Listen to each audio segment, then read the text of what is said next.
O novo boletim Infogripe da Fiocruz mostra que os casos notificados de síndrome respiratória aguda grave e de Covid-19 no país mantêm sinal de queda, embora em ritmo mais lento. No entanto, todas as regiões brasileiras ainda encontram-se na zona de risco e com ocorrências semanais muito altas, exceto a região sul, que apresenta sinal epidêmico. Entre os resultados positivos para o vírus respiratórios, cerca de 97% são em consequência do novo coronavírus. Sobre o assunto, nós vamos conversar então, a partir de agora, com o coordenador do Sistema Infogripe, o pesquisador Marcelo Gomes. Marcelo, bom dia, obrigada pela disponibilidade de conversar com a gente aqui na Sagres. Bom dia, é um prazer estar falando com vocês, com os ouvintes novamente. Sempre um prazer estar atendendo. Marcelo, então a gente tem queda nos casos notificados de Covid-19? Nós temos uma notícia boa e uma não tão boa, né? A boa é que justamente está mantendo aí o sinal de queda, né? Que se iniciou já há mais de um mês, né? Agora está diminuindo o ritmo, né? Isso nos dados Brasil como um todo, né? E aí a gente sempre faz aquela lembrança que o dado Brasil, ele não reflete necessariamente o que está acontecendo em cada região do país. Isso é importante a gente lembrar sempre a população, né? Mas felizmente no estado de Goiás também tem se mantido a queda, exceto Goiânia, que também está mais ou menos nessa linha aí que a gente vê para a curva Brasil, né? Dando uma segurada agora, diminuindo um pouco o ritmo de queda.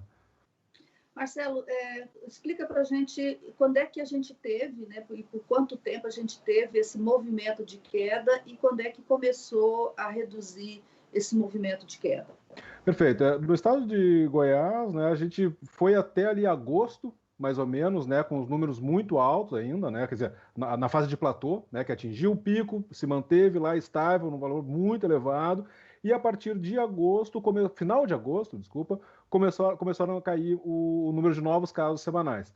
Né? E esse sinal aí de um possível começo de estabilização em relação à Goiânia em particular é questão das últimas 2, 3 semanas. Então é algo ainda recente e que pode ainda ser, não necessariamente já uma estabilização, e aí que seria ainda num patamar ainda preocupante, mas pode ser só uma desaceleração nesse ritmo de queda, né? Continuar caindo, mas não com a mesma intensidade que vinha caindo anteriormente. Então, é importante a população manter o alerta, né? Manter os cuidados, para que a gente não observe no estado de Goiás e em Goiânia em particular, o que nós observamos, por exemplo, em Manaus, Florianópolis, João Pessoa, Salvador e outras capitais do país, que passaram por uma queda por muito tempo e, infelizmente, voltaram a crescer.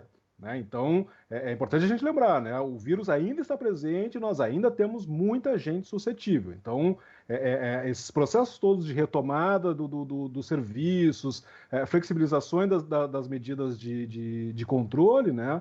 Elas não significam ainda problema encerrado, carta branca, né? Para a gente voltar a se comportar como no período pré-pandemia. Né? A gente sempre achou que a gente sairia ali de baixo, né, do caso zero, e iria subir, chegaria num platô, desceria desse platô e chegaria numa situação de controle. O que se viu, no entanto, foi que a gente subiu, ficou muito tempo nesse platô, muito mesmo. Eu gosto de dizer aqui que o platô foi muito largo, né? Dá para você quase fazer uma maratona no platô, de tão grande que esse platô foi. Agora a gente começou a descer, e aqui em Goiás, em particular, eu estava observando os dados, a gente ficou em uma média de 1.300 casos novos por dia, tinha chegado a ser mais de 2.000 por dia, então a gente baixou para essa média aí de média móvel de 1.300.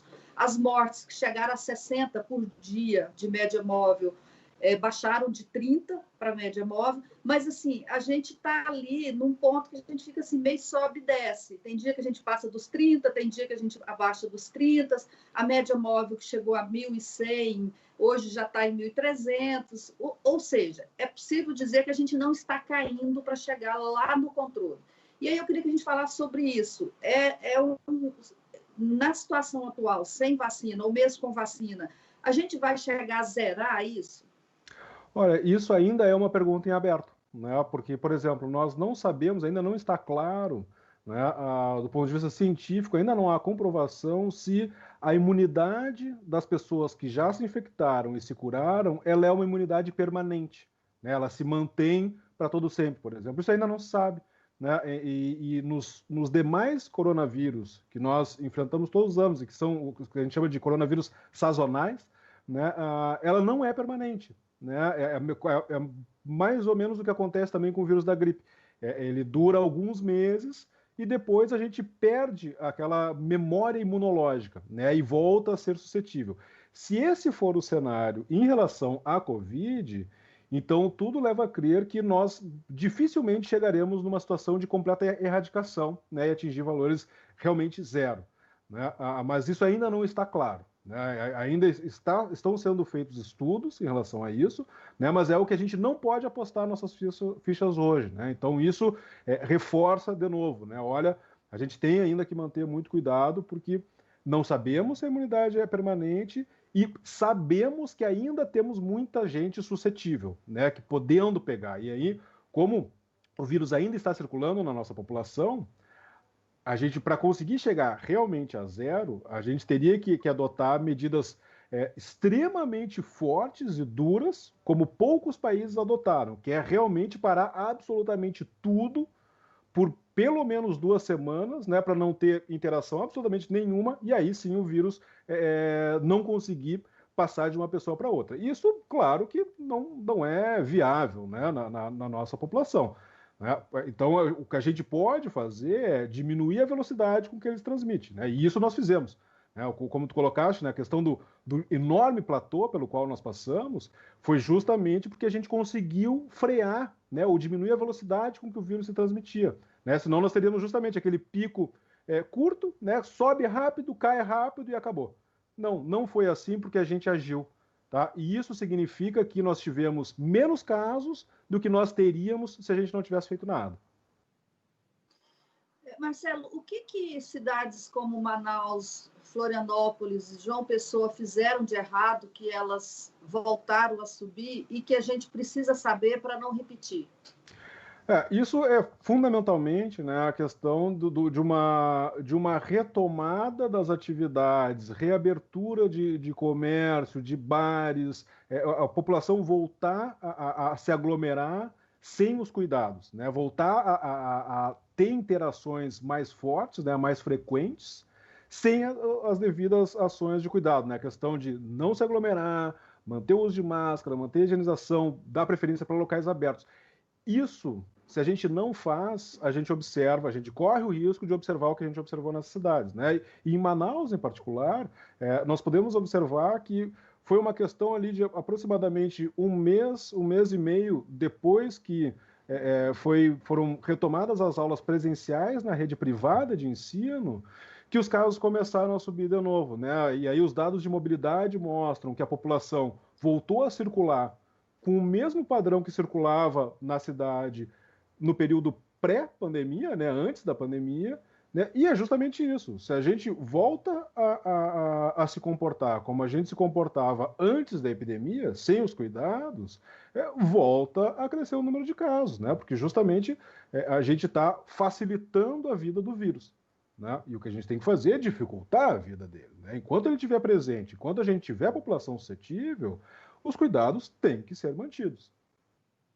Marcelo, quem é contra o isolamento social costuma usar um raciocínio que é o seguinte: no começo da pandemia os casos eram menores e houve isolamento social. Depois acabou praticamente o isolamento social, foram mantidas só as restrições, mas acabou o isolamento social, os casos subiram muito. E agora que esse isolamento está menor, os casos estão baixando. Uso esse raciocínio para concluir que não precisava do isolamento social. Como é que a gente explica que isso não é verdade, que esse raciocínio não está correto? Perfeito. A gente tem que lembrar que são processos lentos, né? As ações que nós tomamos, elas têm um efeito que vai se mantendo por algumas semanas. Então, a gente começou cedo, nós adotamos medidas fortes, né, e mantivemos elas por um período longo, E aí os casos ainda estavam crescendo, né? Estava no começo, os casos continuaram crescendo. Só que esse é o problema, né? Se a gente não tivesse feito nada, teria crescido a um ritmo muito mais forte. Então, a gente agiu, com isso ele cresceu de maneira mais lenta e começou a cair porque a gente adotou essas medidas, né? E começou a cair, nós começamos a retomar nossa atividade, começamos a flexibilizar, mas já estava no período de queda, né? Já havia iniciado esse processo de queda no número de novos casos semanais. E aí isso também se mantém por um tempo, né? A questão é, isso não é um efeito permanente, né? E tem alguns dados que mostram bem isso, né? O tempo que leva até surtir efeito, tanto quanto quando a gente adota medidas restritivas, tanto quanto quando a gente adota medidas de flexibilização. Isso tem um período até isso surtir efeito e alterar, né, a curva de novos casos, a evolução temporal dos novos casos semanais, né? E principalmente se a gente flexibiliza depois que começou a diminuir, né? Isso, felizmente, demora um pouco até começar a ter uma reversão, né? Óbvio, parece contraintuitivo, né? Mas é porque a gente reagiu à curva, né? A gente começou a flexibilizar quando os casos começaram a cair. Então não é porque a gente flexibilizou que começou a cair. Não, é o inverso. Tá? Só que, felizmente, isso demora a surtir um efeito. E, felizmente, também nós temos boa parte da população, embora não todos, também adotando os cuidados necessários, né? Então, isso também ajuda, né? Mesmo quando as autoridades iniciam esses processos de retomada das atividades, parte da população faz essa retomada ainda com cuidados, né? E isso é fundamental. E é justamente isso que a gente está vendo nessas outras capitais. Foi a falta desses cuidados que fez com que voltasse a crescer, né? E isso é justamente consequência da flexibilização sem os devidos cuidados. E me parece também que é um outro fator que se pode considerar que ajudou muito, que o fato de ter havido aquela quarentena no início deu tempo para a rede pública se instalar, né, criar uma infraestrutura para atender toda a população e os profissionais de saúde aprenderem a lidar com a doença. Me parece que quem chega hoje, a probabilidade de morrer, quem hoje chega numa UTI, é menor do que a probabilidade das pessoas que chegaram no início da doença, é isso? Perfeitamente, isso está perfeitamente correto. Isso, tanto no Brasil quanto no exterior, nós estamos vendo exatamente isso, né? Houve um aprendizado no atendimento, né? O que a gente chama do manejo clínico, que é justamente os cuidados hospitalares com os pacientes, né? Embora a gente até hoje não tenha nenhum medicamento que atue diretamente sobre o vírus, né? Nós aprendemos a tratar os sintomas, né, e a conter os impactos do vírus no organismo. E isso fez com que os óbitos tenham diminuído, né? A probabilidade de vir a óbito vem caindo por causa disso, né? E outro fator, então tem o aprendizado e tem o fato de que, olha, como a gente conseguiu dar essa controlada e melhoramos a nossa rede de atendimento, não estamos com os hospitais superlotados. Isso também tem um impacto fundamental, né? Então, as medidas que nós tomamos foram justamente para isso, para dar tempo para aprender, reorganizar o nosso atendimento, né, a nossa estrutura hospitalar, para que justamente a gente possa receber a população com toda a capacidade e a qualidade necessária para evitar as mortes que são evitáveis, né? Aquelas que a gente consegue agir para tratar o paciente e evitar que ele venha a óbito, né? Foi para isso, e isso está surtindo os efeitos, nós estamos colhendo os frutos disso hoje, né? Então isso também é importante, né?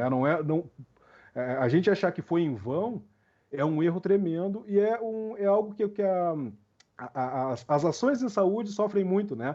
Quando a gente atua para evitar um mal maior, a gente reduz o número de casos e aí fica aquela impressão, mas nem foi tudo isso, né? Então nem precisava. Não foi tudo isso justamente porque nós agimos, senão o quadro seria muito mais grave. Marcelo Gomes, coordenador do Infogripe da Fiocruz. O Marcelo Gomes é o gaúcho carioca, amigo dos goianos.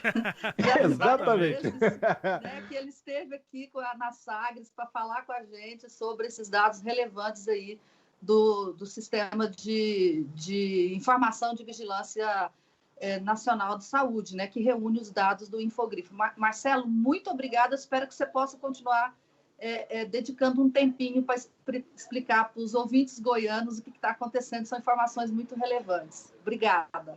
Eu que agradeço. Como eu disse no começo, é sempre um prazer muito grande para mim estar trazendo informação e conversando com vocês, debatendo, né, para ajudar, informar, manter a nossa população com informação de qualidade para tomar as decisões adequadas. Obrigado pela entrevista. A gente sempre gosta também muito de falar com o Marcelo Gomes, que é pesquisador, né, coordenador do sistema Infogripe. Destaques à íntegra desta entrevista você confere acessando aqui o nosso portal sagresonline.com.br e também daqui a pouco, já vai estar no podcast do Manhã Sagres. Nós temos lá a nossa playlist no SoundCloud, soundcloud.com/sagres730, e aí você entra na playlist do Manhã Sagres, nosso conteúdo todo lá, as entrevistas, enfim, você confere o nosso podcast.